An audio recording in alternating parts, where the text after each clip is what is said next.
They know that I need the right electricity to move my disco feet. They know that I need a rhythm of ecstasy to get the disco feel.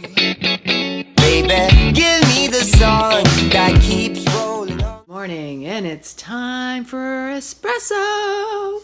I'm gonna make a coffee for me and my dad using Califia almond milk. It's also got coconut cream.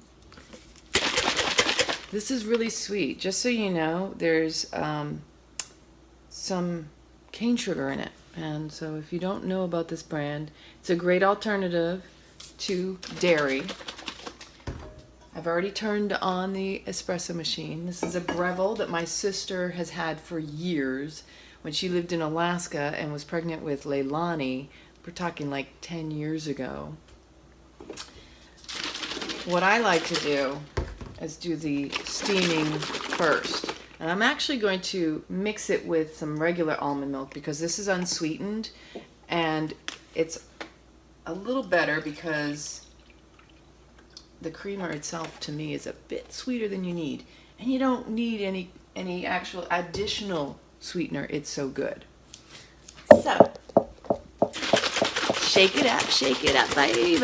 Twist and shout, twist and shout. Come on, come on, come on, come on, baby. Come on, baby. We're gonna work it on out. Work it on out. Now, this is the steamer part. Here's the espresso part. I will pack the espresso as soon as this is done. These are freshly ground beans. Now, on this particular model Breville, we have the steamer, which is over here on the right, and then we have the cup for the espresso.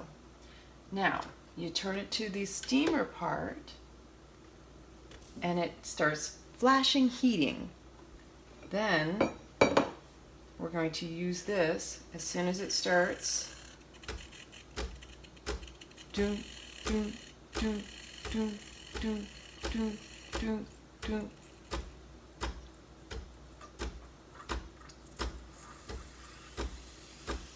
Let's see how that's going to come out.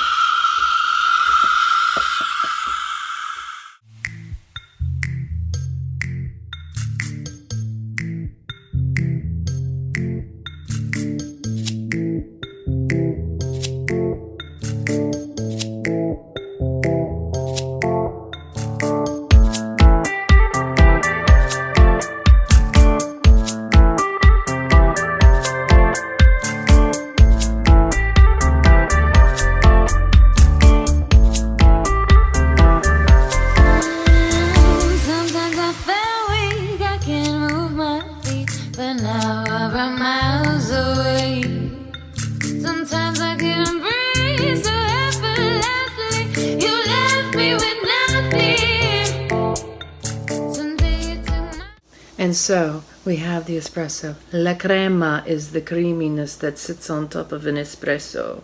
If you don't know, you have to, it's an art form. The barista is very special. When it comes to coffee, it's the quality of the grounds, the beans, the water, the barista, the person who prepares it for you. It's all energy. It's all important. So this is how we make dads. We pour first the frothed milk, and then we pour the coffee in.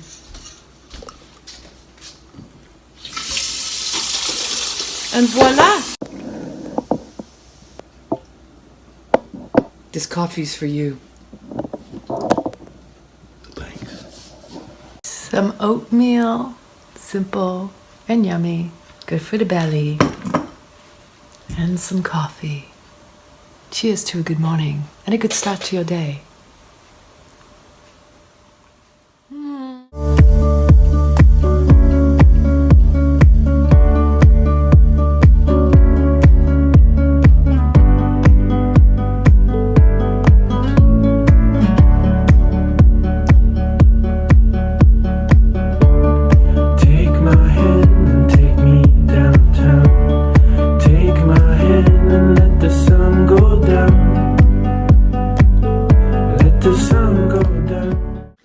Welcome to Kombucha Brewing Hour.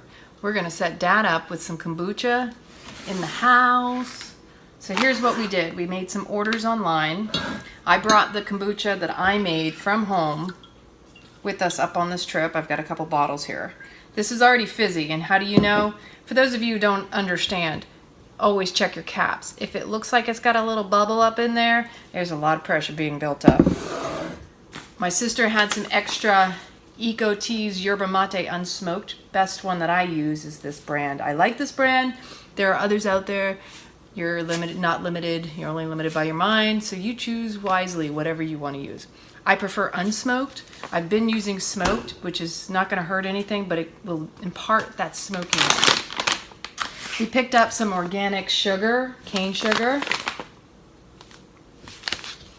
when we made our run to Sam's. We ordered some gunpowder green tea because I prefer the green teas that I blend with yerba mate. That's my personal preference. I also like to use white tea, which is a little bit more expensive. It's the younger leaf of the tea. So we're going to start brewing the tea first because that's the most important thing. The other thing we have back here are the scobies that I brought up from Florida.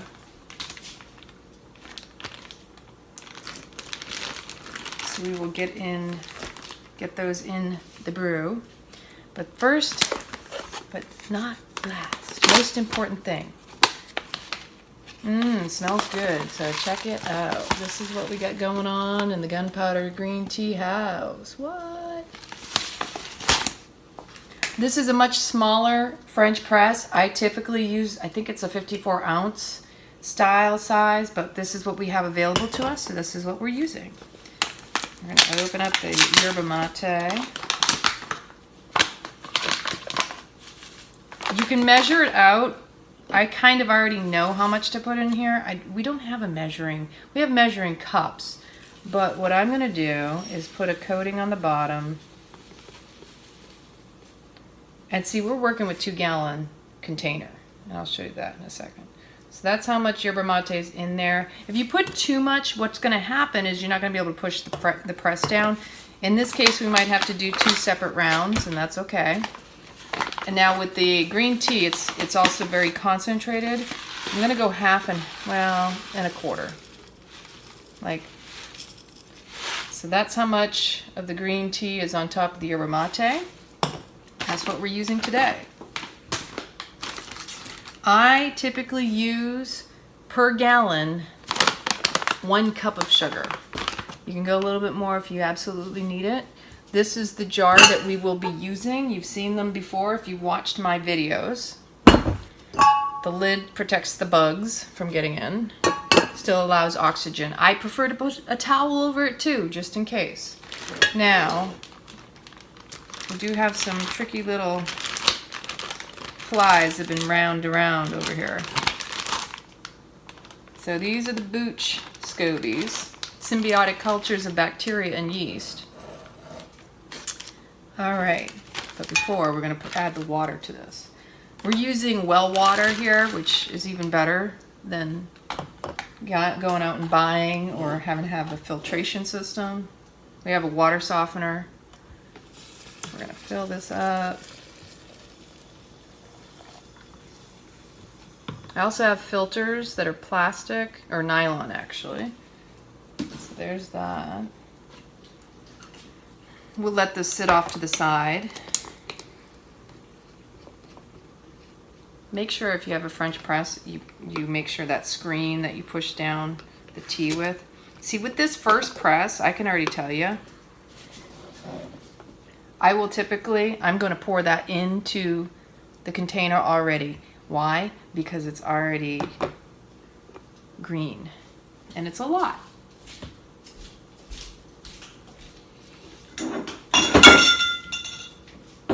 Ding dong. So these are the nylon meshes that I use. You don't want any metal to touch your SCOBY or to contaminate your brew.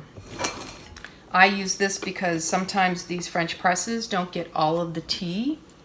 And you want to make sure that the grates are right where the lip is, depending on what kind of French press you're working with. In fact, make sure that you're going in the right direction. So this allows you to strain the tea leaves, if any of them, so you don't end up with tea leaves in your SCOBY. There will be sediment in your SCOBY, in your kombucha. That's just the nature of doing this. And I always press a little bit harder. So, I'll show you what I'm talking about here.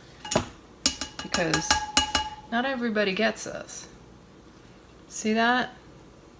There's tea leaves already in there. See that? So it's important that you're just aware. If you can get the tea leaves in there too if you want. It's not going to hurt anything. It's just for your awareness. I'm going to go back to putting more water in here so it can sit a little bit longer.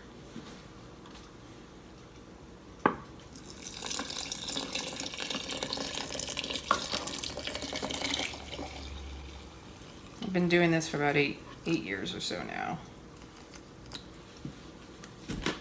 And everybody has their style. My style is pretty much just go with whatever works. So we're gonna place this in the back. And this is what we just poured in there. You see how it's already that yellowy green tea color. Now, the sugar, we're gonna start out with 1.5 cups because we're probably not gonna fill this entire thing. So here's your measuring cup.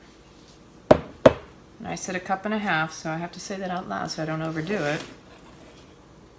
1.5 cups, all right.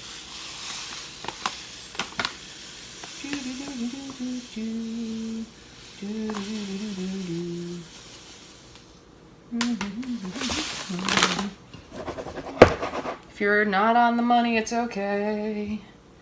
It's about 1 3/4 cups, maybe. No, it's just over the half mark. Put that in there.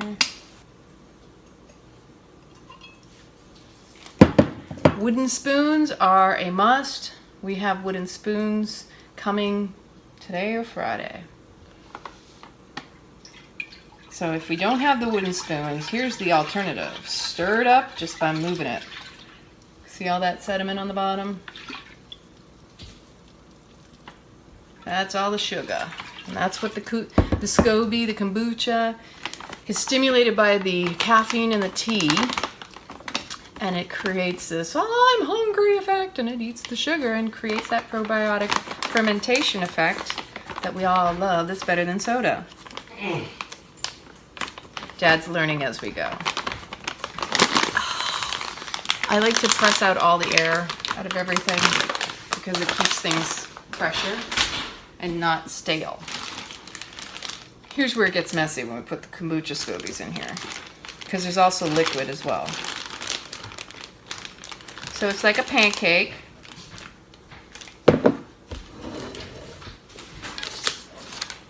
Are you ready for this? Dun dun dun dun dun dun dun dun dun dun dun dun dun dun dun dun. And this is where all the fruit flies go crazy. See that patty, how thick that gets? Isn't that crazy? Crazy cool. So we're gonna put that in. That's 1. I actually have 2 in here, or 3, something like that. I took what was extra in my last batch. They're like pancakes of cellulose. He's talking to the cat. And so this extra liquid is also a part of the brew. Starter liquid, most people would call it. Voluptuous, yummy. It's going to eat up all that sugar on the bottom. I'm probably going to have to add a little bit more sugar. And now, this was the last brew I did, and the other jar that I have here is a previous week's brew. Brew. Oh, it is fizzy. So get ready. Ah! I am wearing the booch. I'm wearing kombucha. I will be jumping in the shower with all of my clothes on now because everything is sticky. This is the fermentation, the buildup of all. Tad's like, what happened? Can you tell? Well, I figured that would happen. what happens because I tend to also shake it as well. Shake it up, baby. Let's put that over there. So it's a messy process. Stand by. No.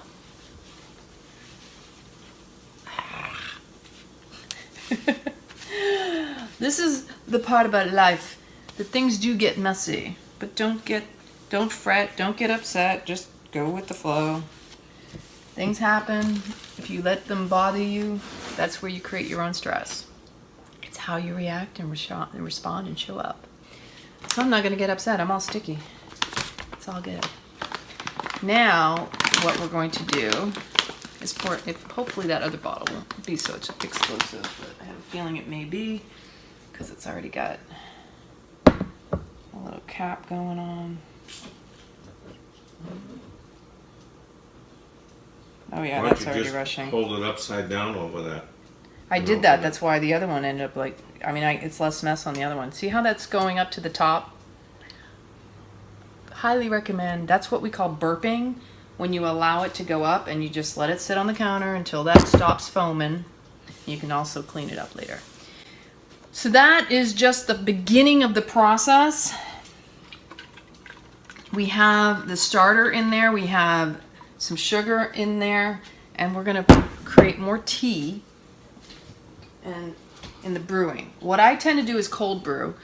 A lot of people will heat the water up. It causes more bitterness. That's my personal feeling about it, because it brings out different tannins in the leaves of the tea, of the yerba mate and the green tea, gunpowder. But see how that color is already changing. So in this case, you just press it and see how dark that gets. We use this, filter it in. This is pretty much the process. It's not that difficult. All the things that you need, you can buy on Amazon. You can go down to Walmart. You can do whatever you want. If you have any further questions, you can always, in the comments, let me know what you think. And so, it's all for the love of the booch that we get messy and sticky. And so here we have it. We got kombucha in the house. And I got a mess to clean up. It's all perfect. All right, y'all, let's go walk back the house and see how much of this 5.6 acres. Check it out. This is where he's at the tree line behind me. So I'm going to walk all the way out there. And let's go check out the walk.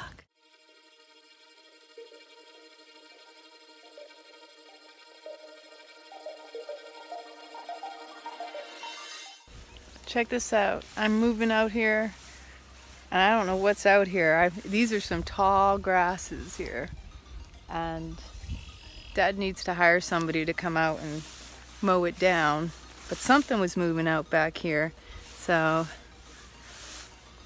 I think it was a cat. I hope it was a cat. I'm not thinking like that. What? Ooh, what could it be?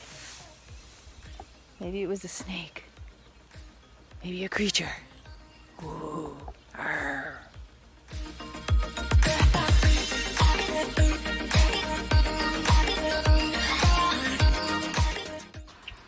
Wow, what a pretty birdie.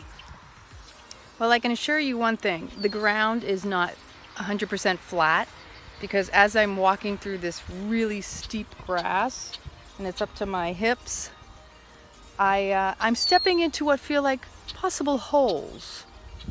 So there are some burrowy like holes going on down here. Kind of cool, because I don't know what I'm in. As long as we're not in ivy, we're good to go. In fact, there's some pretty pink flowers on this one plant bush up here. You see up ahead of me. Ooh, that was deep. So watch out where you're stepping. It's almost like little divots. Well, not divots in the little sense. Small enough that my small feet are fitting in them. Oh yeah, there's all sorts of divots in the ground. I'm thinking there's a critter that likes to dig. Oh, these are flowers from my childhood. So this is a kind of, oh yeah, with their thorny, these are a type of rose. It's a wild rose. There's pretty flower. Oh, look at this.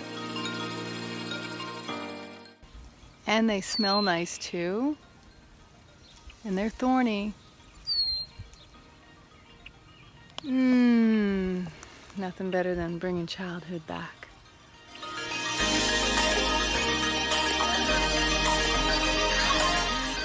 All right, I think I figured this out. These are definitely like tractor tire tracks, like a vehicle. Because I felt like, oh my gosh, what am I thinking? Aliens or animals? Definitely animals would be back here making these trails, because I'm stepping into these divots and I'm certain, see how that is? Yeah, these are, they're from tractor tires, which are huge, bigger than my head.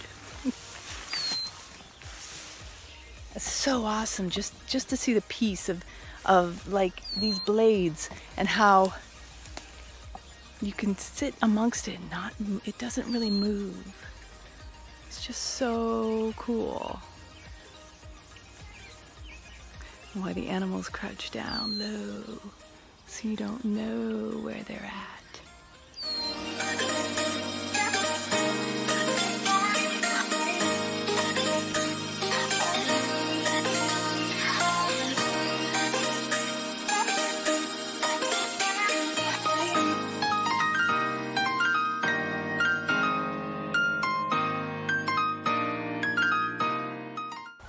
This is quite the hike, the trek. It's kind of cool. I'm past the mid-tree line. And I still got a whole lot of tree line behind me. Look at that. That's where I'm heading. Yeah.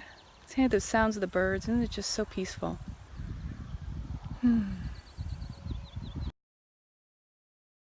I believe I met the end of the property line. So it's kind of next to the fence of the neighbors over here. You can see how far back I am. We're not quite yet to the end of the field, let's say. We're not up against the trees, but I think I might hike back there just because that's my inner curiosity. But basically, we're standing in front of the marker and a nice little berry bush. Red berries at that. I'm just gonna keep going. Let's see what I find.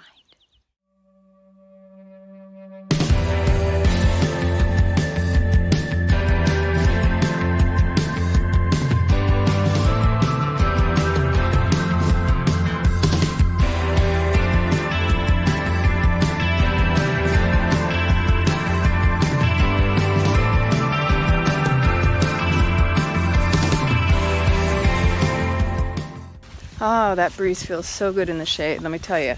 To be out in nature is just amazing. So I just made it through, and clearly, dun, dun, dun, dun, someone has mowed the access point.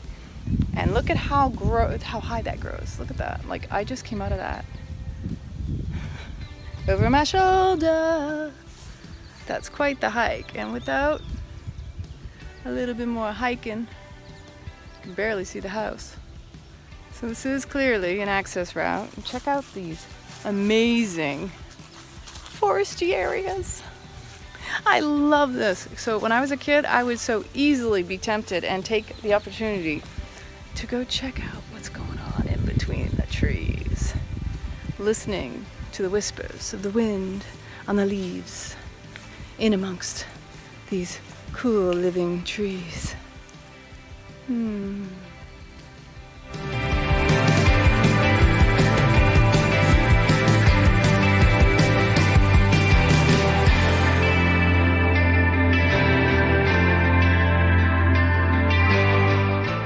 All right, I think I've had enough exploring. I'm a little hungry. Got a little rumble in my tumble belly. So let's see how quick I can get back now. There's a fly on my head.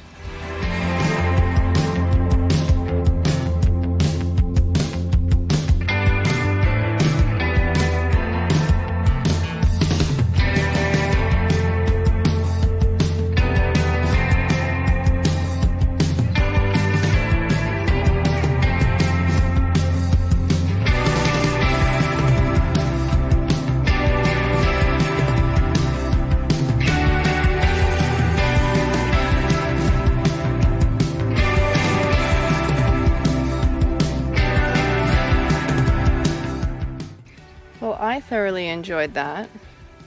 Check this out. It's a thistle. Very pointy, very sharp.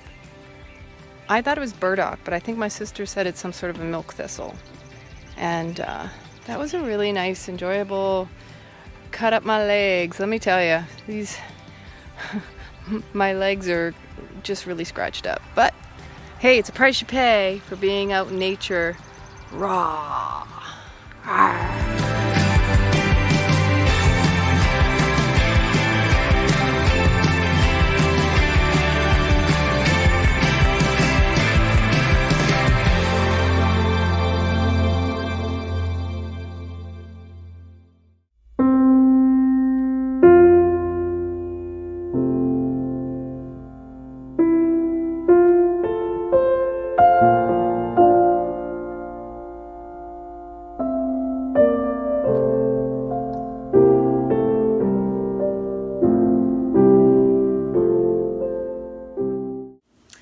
So today was a really nice day. It was absolutely gorgeous outside. I really enjoyed getting out into the backyard and kind of traipsing through and reliving a lot of the ironies of living out in the country and all the scars that are come as a result. So, all for the love of nature.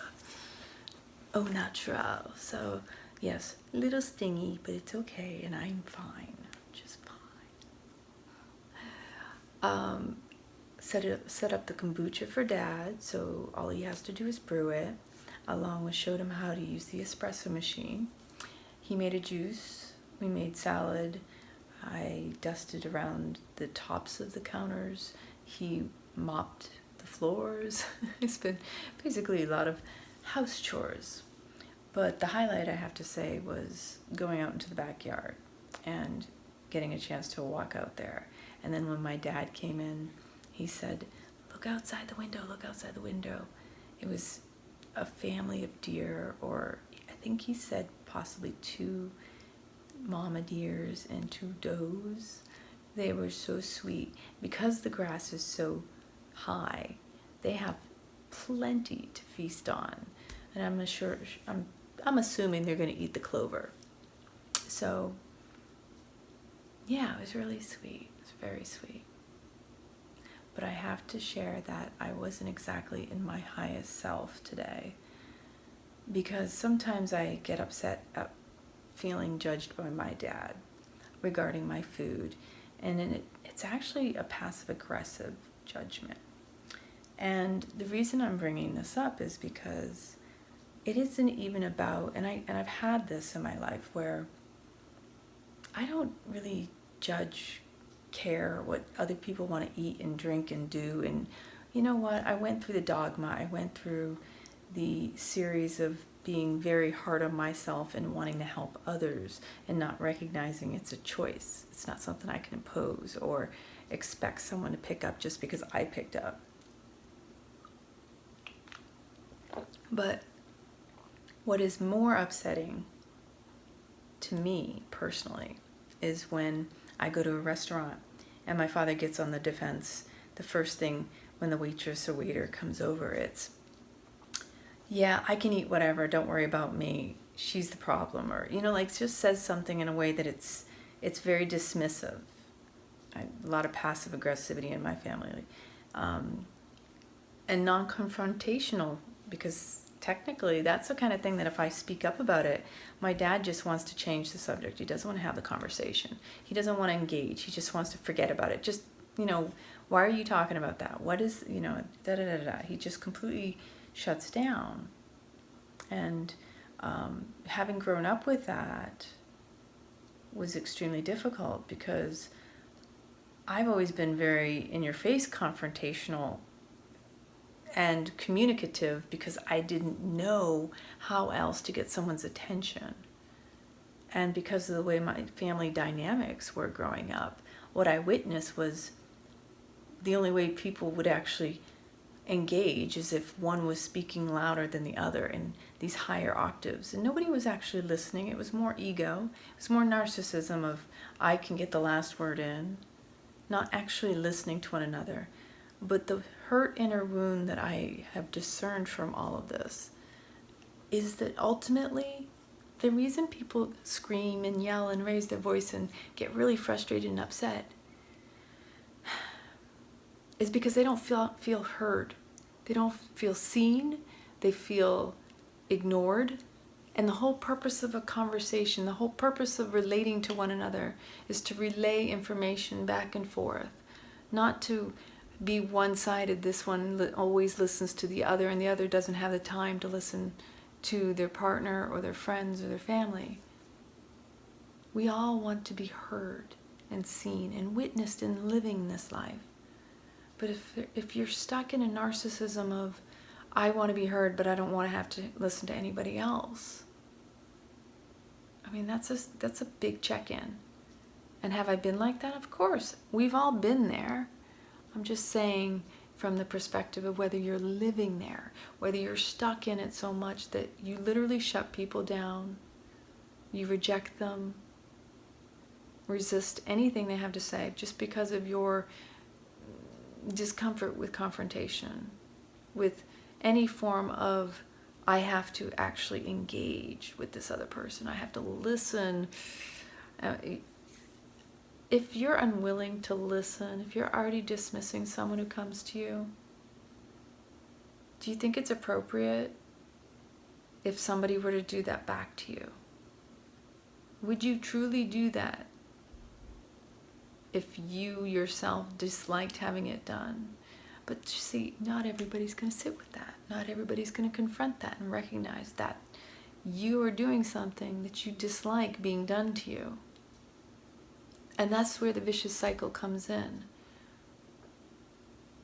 The only way to change things is to choose to change, is to decide, wow, that hasn't been working, and I keep ending up in this spiral of a conversation, dialogue, confrontation, argument, whatever it turns into. We need to communicate with one another. But the only way to communicate is to actually engage and listen.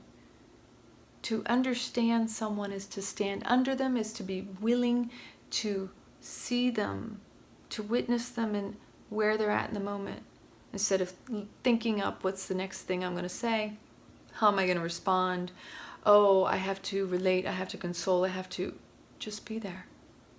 All you need to do is just be there, to care enough to listen and to witness the other person is love. Despite any back of the mind chatter that's like, oh, I don't really want to be here, I really don't want to be bothered. You might learn something if you actually engage and listen. And if you do have that kind of mind chatter, listen to that and recognize where you're at and how unwilling you are to be present. And ask yourself, what is that about? Why am I such a dismissive individual? Why would I shut someone else down when I wouldn't want to be shut down? This is what I sat with tonight because I get really frustrated with my dad. And I'm also frustrated because I've been seeing changes in his memory, his repeating of himself, and it bothers me. So there's two dynamics going on. One, I'm witnessing what is appearing to be forgetfulness and freaks me out personally. On the other hand, there's also the part of me that's like, well, is this really something where he's losing mental capacity, or is this just like him digging in heels to what he's always been like? See, that's a different dynamic in itself. When you've seen a certain pattern and you're trying to discern if this is a continued pattern or a deeper manifestation of the non-confrontation.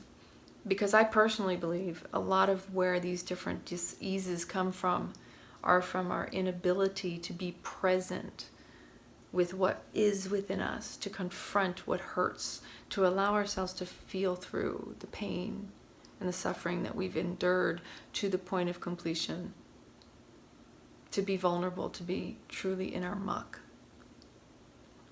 And if we're trying to deny that it happened, we forget, don't we? Well, that's because the curse of that is that we are pretty much going to forget. And just like you can't numb the pain without numbing the joy. You cannot suppress memories, the good or the bad, separate. If you don't want to remember something because it's traumatic, chances are you're also going to forget a lot of what was beautiful, joyful in your life. And who wants to forget that this life is so precious? We have so much to be grateful for. But what we need to be is more present with one another. And I say that because I'm working so hard to try to figure out what my own hiccups are in being present with people can be. I don't like to see friends or family suffer. I don't like to see people repeat mistakes or go down a path I've already been. If I can save you time and energy and any other resources that come along with it, I'm the first one who wants to jump out and help and save. But you know how hard it's been over the years to just step back and go, okay, it's not my job to fix everyone. I gotta work on me.